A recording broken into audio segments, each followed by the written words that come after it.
అరే ఐబొమ్మ రవిని అరెస్ట్ చేసారు, మంచిగానే ఉంది. మరి మీరు సినిమాలు తీసేది ఎట్లుంది రవి? కోట్లు కోట్లు పెట్టి సినిమాలు తీస్తారు, కోట్లు కోట్లు రెమ్యునేషన్లు హీరోలు తీసుకుంటారు, థియేటర్లకు లాభము. కోట్లు కోట్లు హీరోలు రెమ్యునేషన్లు తీసుకుంటారు.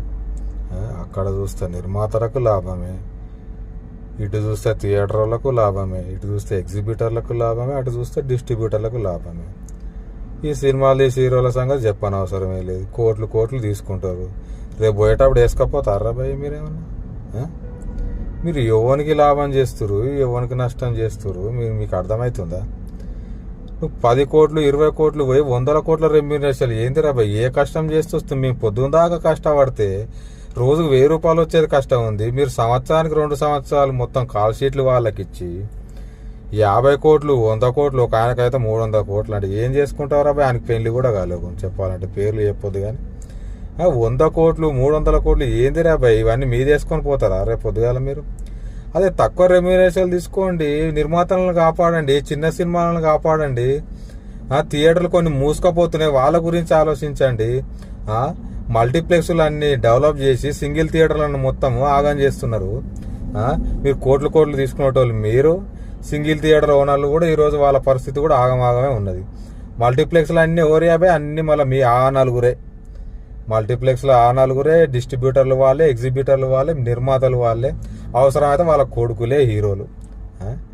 గాడొకడు ఏం చేసిండు, వాడి టాలెంట్ కూడా నమస్తే రా భయ్. వాడు చేసిన తప్పో ఒప్పో చేసిండు, తప్పు అయితే చేసిండు మొత్తం మీద. వాడిని నేను సపోర్ట్ చేస్తలేను కానీ వాడిని తెలియక మాత్రం మొక్కాలి. మీరు కోట్లు కోట్లు పెట్టి సినిమాలు తీసి కష్టాలు పడి రిలీజ్ చేసిన సినిమా వాడు ఒక్క దెబ్బలో తీసి పడదెంగుతాడు. ఒక్క దెబ్బలో ఒక్క సైట్లో పెట్టి పడదెంగి వాడి డబ్బులు వాడు సంపాదిస్తాడు. వాడు చేసే తప్పే, కాకపోతే మీరు చేసేది ఇంకా ముమ్మాటికి ఇంకా తప్పు. వాడు ఈ పరిస్థితి ఎందుకు తీసుకొచ్చిన, వానికి ఎందుకు సపోర్ట్ వస్తుంది ఈరోజు చెప్పండి మీరే? మీరు ఏ వాటికైనా కదా వానికి ఇంత సపోర్ట్ రావడం ఐబొమ్మ రవికి. మీరు చక్కగా ఉండి చక్కగా సినిమాలు తీసి మంచి మంచి సినిమాలు తీయచ్చు. బలగం వేణు 1 కోటి 2 కోట్లలో ఎంత మంచి సినిమా తీసిండు, 50 కోట్ల దాకా కలెక్షన్స్ వచ్చినాయి. అట్లాంటి సినిమాలు తీరి తక్కువ పెట్టుర్రి, టికెట్ రేట్లు తక్కువ పెట్టుర్రి. ఒక సామాన్యులు, ఒక కుటుంబము 4-5 ఉన్న కుటుంబం పోవాలని థియేటర్కి పోవాలంటే టికెట్ రేట్లు 2-3 వేలు అవుతుంది.